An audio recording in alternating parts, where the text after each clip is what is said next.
"Take a good look, Audrey," my mother said, her voice dripping with ice as she slid the legal document across the polished mahogany table. "Your father always did have a soft spot for charity cases. It is only fitting you get the dirt while we get the gold." My sister, Chloe, giggled from the plush sofa, sipping her expensive wine. She did not even look at me. She was already browsing interior design catalogs for the multi-million-dollar California penthouse she had just inherited. Mom got the historic New York estate, pristine and sprawling. And me? I was handed a crumpled deed to a collapsing, abandoned country house in the middle of nowhere, 3 hours outside the city. It was a place we hadn't visited since I was a child. A place everyone assumed was worthless. The lawyer looked uncomfortable, clearing his throat as he handed me a small, rusted iron key. There was no money left for me. No stocks, no bonds. Just a piece of paper and a key to a graveyard of old memories.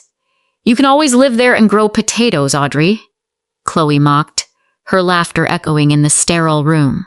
"Or you could sell the land to pay for our moving expenses. It is about time you became useful to this family." I gripped the rusted key so tightly the edges cut into my palm. The physical pain was nothing compared to the suffocating weight of their betrayal.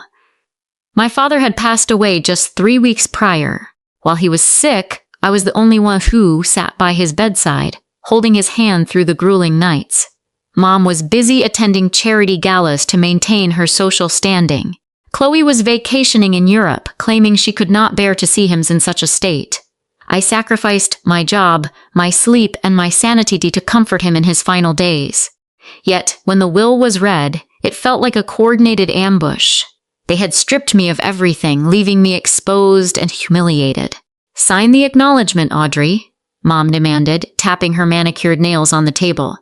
"We have a flight to catch to Los Angeles to inspect Chloe's new property. We don't have all day to waste on your self-pity." I signed the paper without a word. I didn't cry, I didn't scream. The grief and the betrayal had hardened into something cold and heavy inside my chest. As I walked out of the lawyer's office, my mother's parting words followed me down the corridor. "Don't come begging for a place to stay when that roof caves in on you." 3 hours later, my old sedan pulled up to the country house. The sight was devastating.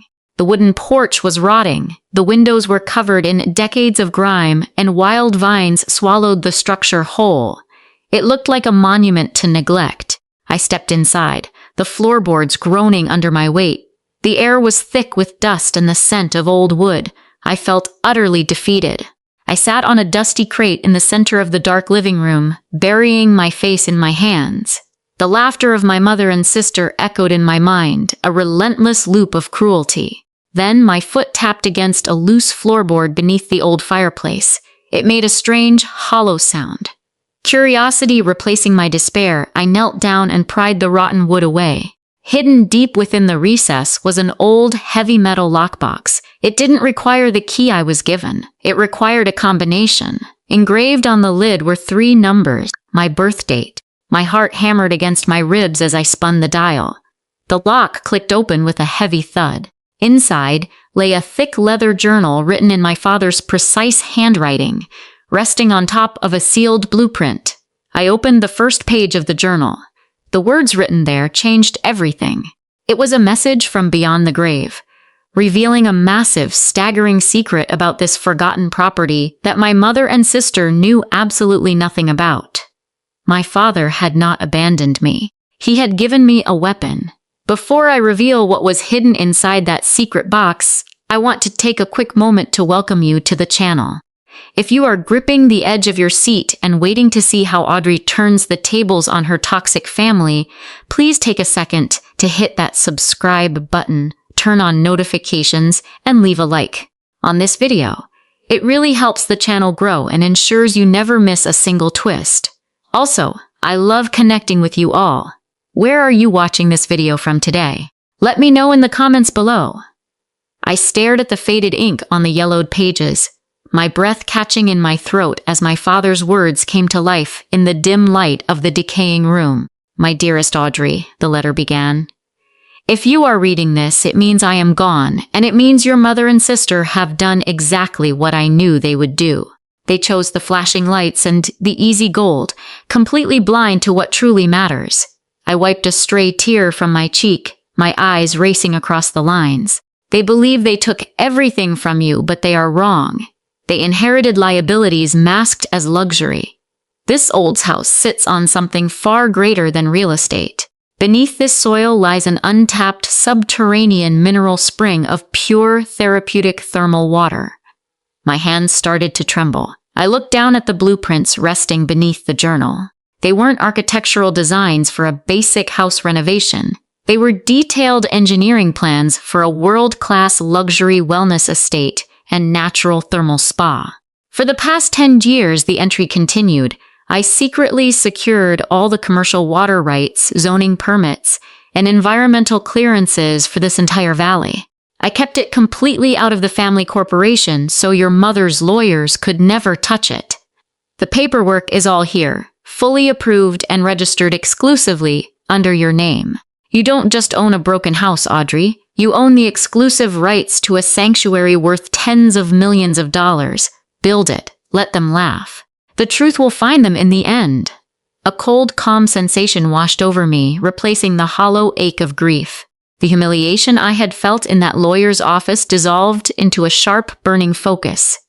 My mother and sister thought they had discarded me like trash, throwing me into exile. In reality, they had driven me straight to a gold mine. The very next morning, I went to work. I used the small savings account my father had quietly gifted me years ago, a separate fund my mother had never discovered, to hire a local crew of contractors, engineers, and specialists. When the head engineer, an older man named Thomas, surveyed the grounds with his equipment, his jaw dropped. He looked at the blueprints, then at his digital monitors, and finally up at me with profound respect. Your father was a genius, ma'am, Thomas said, shaking his head in disbelief. This thermal pocket is massive. It is highly concentrated with rare healing minerals. People pay thousands of dollars a night to bathe in water of this quality. If we build this right, it will become the premier destination on the East Coast. Then let's build it, I replied, my voice steady and firm. We start immediately. For the next 8 months, my life became a blur of sawdust, heavy machinery, and endless planning. I moved into a tiny camper on the edge of the property, waking up at dawn every day to supervise the construction. We reinforced the historic, hand-hewn wooden beams of the original house, transforming the old structure into a breathtaking, rustic, modern reception lodge. Behind it, carved directly into the natural stone landscape, we constructed a series of tiered, cascading thermal pools that steamed under the morning sun. I deliberately kept the entire project completely under wraps. There were no public press releases, no social media announcements, and no public updates. I instructed the local crews to maintain absolute discretion.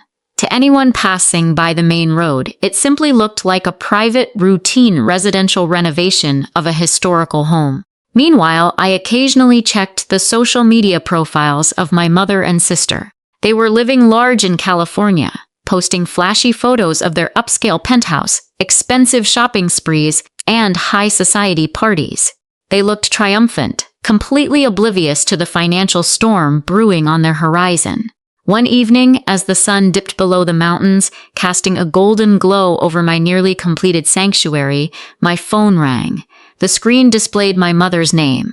It was the first time she had reached out to me in nearly 9 months.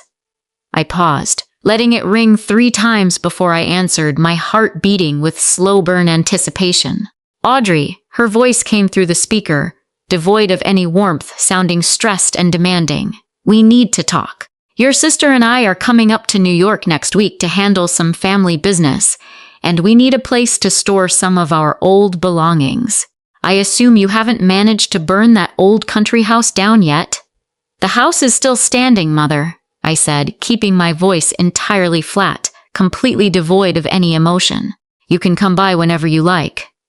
Good, she snapped, not bothering to ask how I was doing, or how I had survived the freezing winter months alone in the countryside. We will be there on Tuesday morning. Don't leave a mess. She hung up without saying goodbye. I lowered the phone, a cold smile touching my lips. They were coming here expecting to find a broken, desperate woman living in a decaying shack. They wanted to witness my failure to make themselves feel superior. Instead, they were walking straight into a trap of their own making. The truth was, the timing could not have been more perfect. Our grand opening was scheduled for the following week. The thermal spa, which I named the Ascent, was completely finished. The old, rotting country house had been completely transformed. The exterior retained its rustic charm, but the wood had been restored to a rich, deep charcoal hue, accented by massive floor-to-ceiling glass windows. Inside, the air smelled of eucalyptus and cedar. Behind the main lodge, the cascading thermal pools looked like a natural wonder, the steam rising elegantly into the crisp mountain air. It looked like a hidden paradise for billionaires, and that is exactly what it was designed to be. On Tuesday morning, I stood on the sweeping front deck, dressed in a simple denim jacket and boots, intentionally hiding the expensive silk blouse I wore underneath. I wanted them to see exactly what they expected to see first. At precisely 10 o'clock, a sleek, expensive sports utility vehicle pulled up the long gravel driveway. The doors opened, and my mother and sister stepped out, looking like caricatures of high society city elites. They wore designer sunglasses, heavy makeup, and expensive fur coats that looked entirely ridiculous in the mountain wilderness. Chloe took one look at the restored exterior of the main lodge and stopped dead in her tracks. Her sunglasses slid down the bridge of her nose. "What is this?" she whispered, her voice laced with sudden confusion and jealousy. "Mom, look at this place. This doesn't look like a dump." My mother frowned, her sharp eyes scanning the pristine gravel, the professional landscaping, and the expensive architectural lighting. She looked deeply unsettled, as if she had just walked into the wrong theater. "Audrey," my mother called out loudly, marching up the wooden steps with an aggressive stride. "What on earth did you do to this property? Where did you get the money for this? Did you take out a massive loan using our family name?" "Hello, Mother." "Hello, Chloe," I said quietly, stepping out from the shadow of the porch. "Welcome to my home." "This isn't a home. It looks like an upscale boutique hotel," Chloe spat, her eyes darting around frantically. She walked past me, pushing the heavy glass doors open to step into the reception area. I followed them inside. The moment they stepped onto the heated stone floors, their jaws dropped. The interior was breathtaking. A crackling stone fireplace warmed the room, and minimalist luxury furniture lined the walls. Through the massive back windows, the steaming thermal pools were fully visible, sparkling like diamonds under the morning sun. "This is impossible," my mother stammered, her face turning pale as she looked at the glowing water. "This old shack was completely worthless. The city assessment said the land was dead." "The city assessment only looked at the surface," I replied, leaning against the polished cedar front desk. "Dad knew what was underneath. He left me the exclusive rights to the natural thermal springs beneath this soil. I didn't need your money. I had his vision." Chloe turned to me, her face contorting with a mixture of rage and pure greed. "This belongs to the family. Dad couldn't just give this to you. Mom, do something. This place is worth millions." My mother straightened her coat, trying to regain her composure, though her hands were visibly shaking. She looked at me with a terrifyingly cold, calculating expression. "You have 2 weeks to give this place back to us, Audrey," my mother said, her voice dropping into a demanding, venomous hiss. "Your sister will take over the operations immediately. You are completely unqualified to run an enterprise of this scale. We will handle the legal transfer tomorrow." I didn't blink. I didn't get angry. I simply stood there, watching my mother's desperate attempt to assert control over a world she no longer ruled. The sheer entitlement radiating from both of them was staggering, but it no longer had the power to hurt me. It only fueled my resolve. "Are you listening to me, Audrey?" my mother demanded, stepping closer, her expensive perfume filling the crisp air of the reception room. "This property was bought with family resources decades ago. Your father had no right to secretly isolate it under your name. We will tie you up in litigation for the next 10 years if we have to. You will be bankrupt before you even see a single dollar from this place." Chloe nodded eagerly behind her, her eyes scanning the luxury fixtures, with a sickening look of ownership. "Exactly. I already know how we should market this. We can call it the Chloe Estate. It fits my aesthetic perfectly. You can work here as the head housekeeper, Audrey. We will even let you live in the old tool shed for free. I let out a soft, low laugh. It wasn't a bitter sound. It was an amused, confident chuckle that caught both of them completely off guard. They exchanged a brief, uneasy glance. You really haven't changed at all, have you? I said, looking directly into my mother's eyes. You still think you can just demand things and the world will bend to your will. But you are missing one very critical piece of information. And what is that? My mother sneered, crossing her arms tightly. You think you have the financial power to fight me? I said softly, walking over to the large glass windows overlooking the thermal pools. But while you were spending the last 9 months throwing lavish parties in California, the family corporation back in New York was collapsing. Did you really think I wouldn't notice? My mother's face drained of color. She opened her mouth to speak, but no words came out. What are you talking about? Chloe asked, her voice rising an octave in sudden panic. The corporation is fine. We receive our dividend checks every single month. You received your last check 2 weeks ago, Chloe, I said, turning around to face them. And it is the last one you will ever see. Dad was the sole mastermind behind that company. When he passed, your hand-picked executives completely mismanaged the supply lines. You are currently defaulting on 3 major commercial loans. The bank is preparing to foreclose on the New York estate by the end of the month. You're lying, Chloe shrieked, pulling out her phone with trembling fingers. Mom, tell her she's lying. My mother didn't say a word. Her eyes were fixed on me, wide with a sudden suffocating realization. She knew the company was struggling, but she had deliberately hidden the severity of the crisis from Chloe, hoping they could seize my property to bail themselves out of impending ruin. I don't lie, Mother, I continued, my voice steadies and cold as ice. I know everything because I quietly bought up the debt. The bank didn't want to deal with a failing luxury asset, so they sold the non-performing loans to a private investment entity.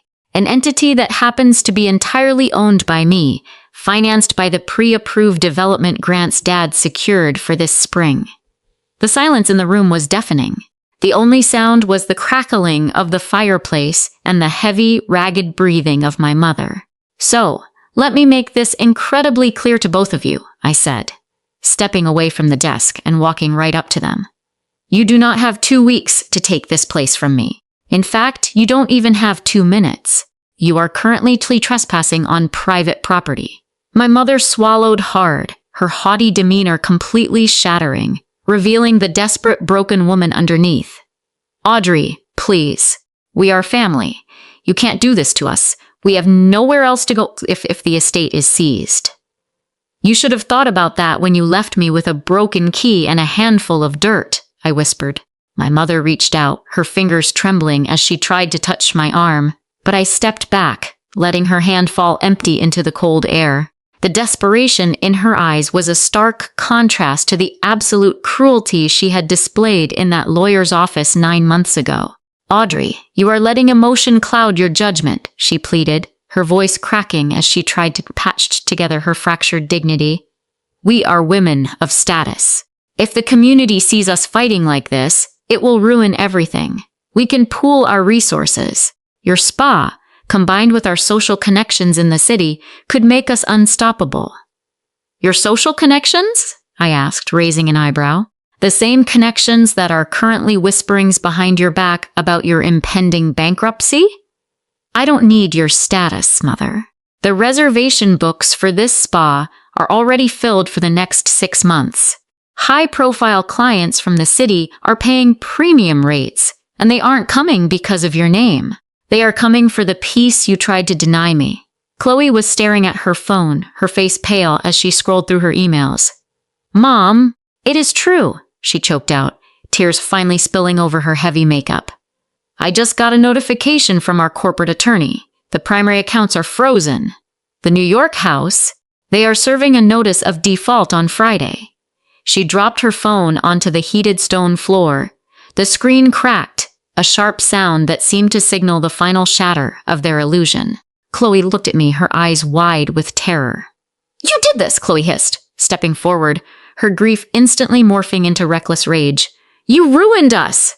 You stole Dad's attention while he was dying, you manipulated his will, and now you are stealing our lives. I didn't have to manipulate anything, Chloe, I said, my voice dropping to a calm, deadly whisper. Dad saw exactly who you were. He knew that if he left me the money, you and Mom would have used your legal team to tear it away from me. So he left me something you considered worthless, knowing your greed would keep you far away from it until I had the time to build it. I walked over to the main entrance and through the heavy glass, doors wide open.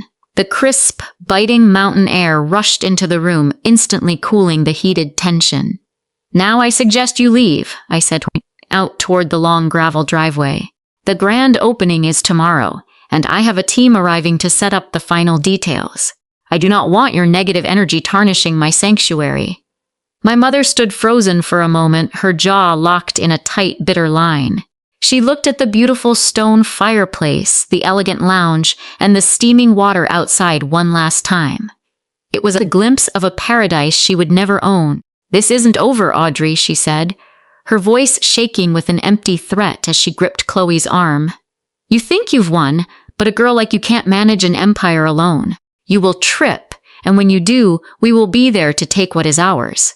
I welcome you to try, I replied, standing tall. They turned and marched out, their expensive fur coats sweeping behind them. I watched from the porch as their luxury vehicle sped down the driveway, kicking up a cloud of dust that quickly settled into the quiet afternoon. But as the dust cleared, I noticed a courier truck pulling up near the main gate. The driver stepped out, holding a large, certified legal envelope. He walked up the steps, tipped his hat, and handed it to me. Delivery for Audrey, he said. I signed for the package, my brow furrowing as I tore it open. Inside was a secondary document from my father's estate executor, a document that had been set on a time-release delay, specifically instructed to be delivered to me only after the family corporation fell into default. My fingers brushed against the thick, official parchment as I pulled the documents from the envelope.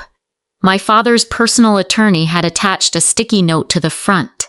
It simply read, "He knew they wouldn't change, Audrey. Use this when the time is right." I unfolded the paperwork, my eyes scanning the dense legal language until I reached the core clause. My father had not just isolated the country house from the family corporation.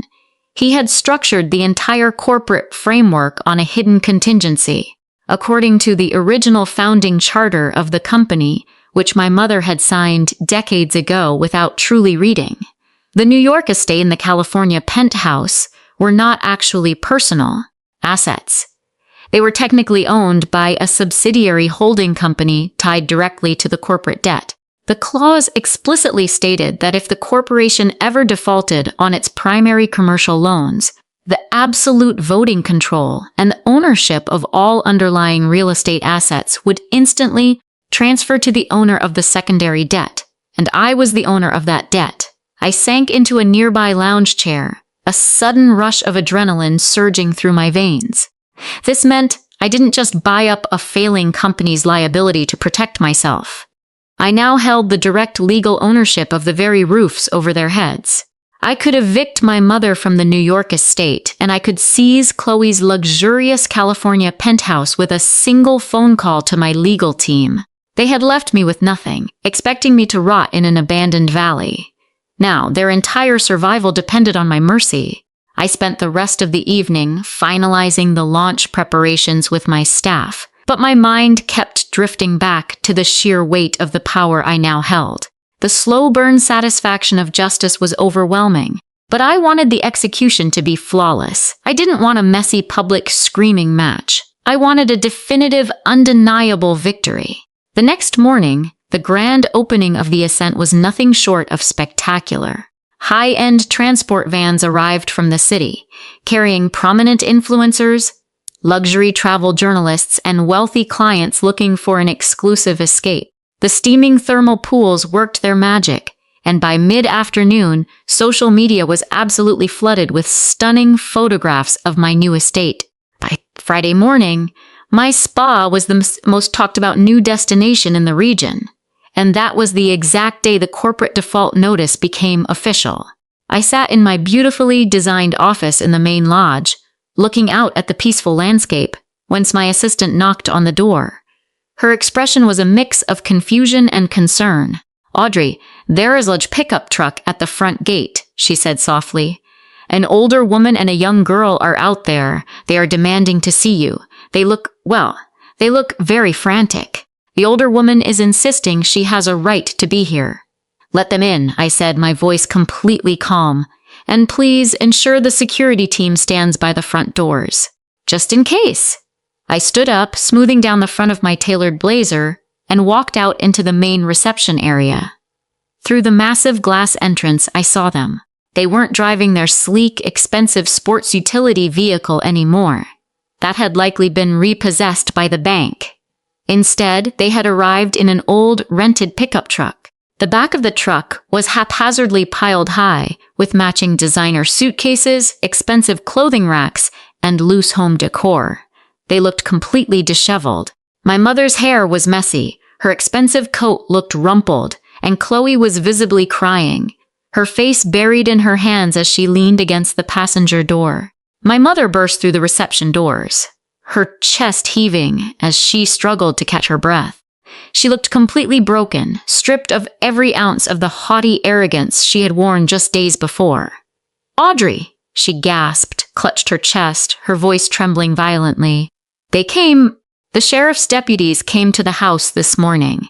They put a lock on the gates. They told us we had to leave immediately. They said the property belongs to you now." My mother stood in the center of the pristine reception room, her chest heaving as she struggled to draw breath. The polished stone floor beneath her feet reflected her rumpled coat and wild, panicked eyes. She looked like a ghost inhabiting a world she couldn't understand. "They threw us out, Audrey," she gasped out, her manicured fingers clutching at the edge of my cedar desk for support. "They didn't care who we were. They said a private holding company had executed a summary repossession. When I demanded to see the owner's signature on the eviction order, it was your name. Your name was at the bottom of the page." Chloe stumbled into the room behind her, her face a smeared mask of tears and cheap mascara. She didn't look angry anymore.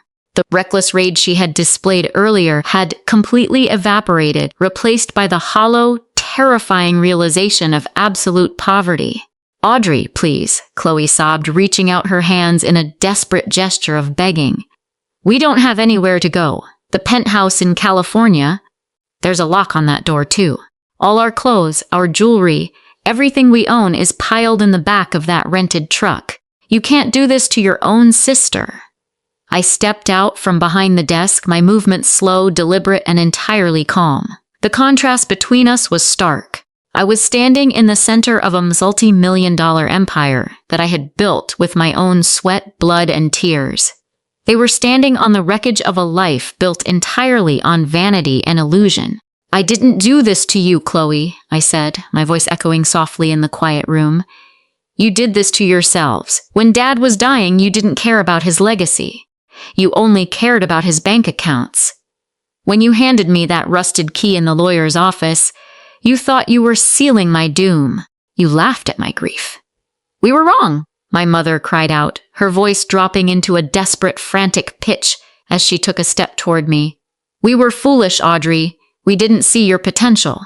But your father would never want his wife and daughter to be sleeping in a truck on the side of the highway. Think of his memory." "I am thinking of his memory," I replied, my eyes hardening into flint. "He is the one who designed this trap. He knew that the moment he was gone, your greed would lead you to destroy the company. He gave me the tools to buy your debt because he knew it was the only way to protect the family legacy from being completely liquidated by your vanity." My mother froze, her mouth slightly open as the absolute finality of her defeat settled over her. She realized, for the very first time, that there was no loophole. There was no secret bank account to rescue them. There was no high society friend coming to save her. The social circle she had sacrificed her family to maintain had already erased her name from their guest lists. "So what happens to us now?" Chloe whispered, her voice trembling violently as she looked out the window at the beautiful steaming thermal pools. "Are you just going to leave us out there in the cold?" I looked at both of them for a long, silent moment. The silence stretched between us like a vast, unbridgeable canyon. The psychological power shift was complete. They were no longer the rulers of my destiny. They were beggars at my gate. "The security team will allow you to keep your truck parked at the edge of the lower lot for exactly 1 hour, I said softly, turning my back to them. "You will use that time to call an apartment rental agency in the city. You still have your personal jewelry and your designer clothes. Sell them. Use that money to buy a small, modest place to live. And then you will find jobs." "Jobs," my mother whispered, the word sounding like an insult on her tongue. "Yes," I said, looking over my shoulder. "Jobs. It is time you finally learned the value of a day's work. The same work you mocked me for doing." Chloe looked out toward the driveway, her eyes wide with a sudden, fresh wave of panic. She saw my security team walking toward the rented pickup truck. "Mom," she whimpered, "they're moving our things. We have to go." The heavy glass doors clicked shut behind my mother and sister, sealing out the frantic sounds of their desperate departure. I stood by the expansive windows of my office, watching through the glass as the rented pickup truck slowly backed down the long, winding gravel driveway. Chloe was still weeping in the passenger seat, her head buried in her hands, completely unable to face the reality of the world she had created. My mother gripped the steering wheel with white knuckles, her face pale, staring straight ahead into a future stripped of all luxury and illusion. Within minutes, the truck disappeared past the heavy iron gates of the property, melting away into the distant highway. The dust they raised quickly settled, leaving the landscape entirely pristine, quiet, and peaceful.